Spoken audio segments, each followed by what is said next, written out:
This is my audience. I'm not allowed to introduce myself.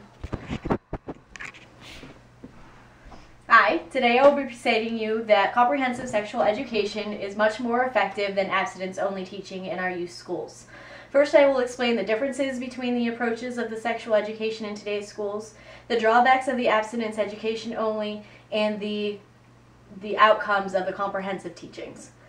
First of all, sexual education aims to reduce the risks that come with teenage sex, including pregnancies, STDs, and emotional baggage or damage that might come with it as well. Sexual education should occur at home and in the schools. According to a poll by the Kaiser Family Foundation, 93% of Americans agree that sexual education should be taught. The debate comes in what kind of education should be taught. Most religious families believe that abstinence-only education should be taught, or at least should be left to the family to decide anything else. These two approaches to sexual education vary in the information presented to the students. Obviously, abstinence-only education just promotes waiting until you're married to have sex. It therefore doesn't cover contraceptive use or safe sex or STDs. The comprehensive approach covers everything a youth needs to absolutely know in order to make a responsible and mature decision about what they want to do with their sex life. That doesn't mean that they don't have to be abstinent, but they at least get all the information that they need from a mature, responsible, educated adult, other than information from friends that is probably incorrect. Also, the abstinence approach tends to shut down communication between the teens and adults when it comes to sex, which leads to not using contraceptives because they don't want to ask for them, where the comprehensive approach tends to open up the lines of communication better. Then they'll feel more comfortable asking questions or voicing their concerns. The facts are that sexual behavior is a basic human need.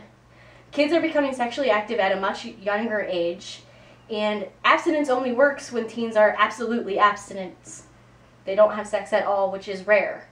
According to federal studies, 70% of 19-year-olds are sexually active. That's a very high number. So obviously your abstinence-only teachings aren't going to be helping those 70% of teenagers deciding to have sex. According to the Centers for Disease Control, 65% of all sexually transmitted diseases that are contracted by Americans over the course of a year are people under the age of 24. So again, it is also another important factor to be teaching our children about the use of condoms and contraceptives. It's best to prepare them responsibly from a responsible adult. Some people argue that giving them information about sex is only going to make them have more sex. However, a review of 48 comprehensive sex education programs in the U.S. found strong evidence that these programs did not increase sexual activity. Actually, some of them lowered them, but most all at least encouraged people to have safe sex.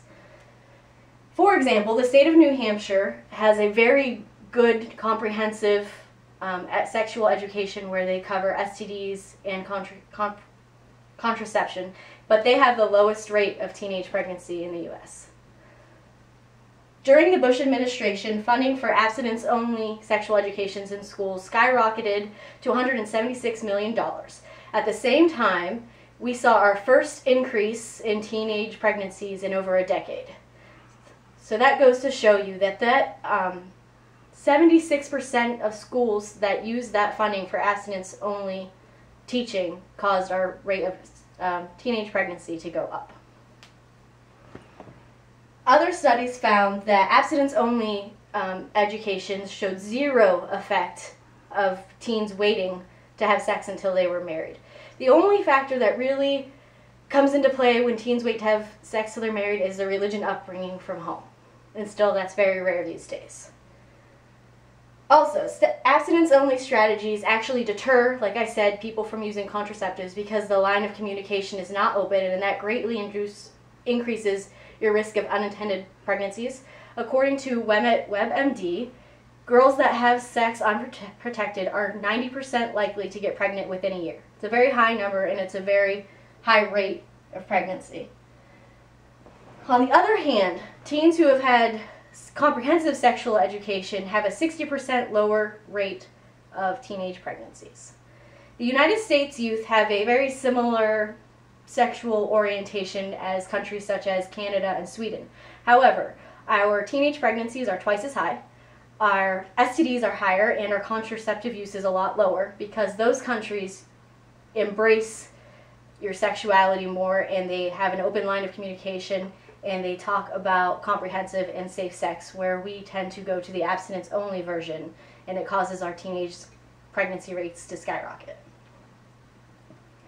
In conclusion, line of communication with sexual activity between parents or educators and our youth is very important.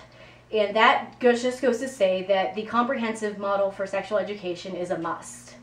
After hearing about how the different approaches to our sexual education and the drawbacks of the abstinence-only teachings, as well as the forthcomings of the comprehensive education of the sexuality, I hope you are encouraged today to take action in your community, find out what kind of sexual education your children or the children in your community are receiving, and do what you can to change it over to comprehensive. Thank you.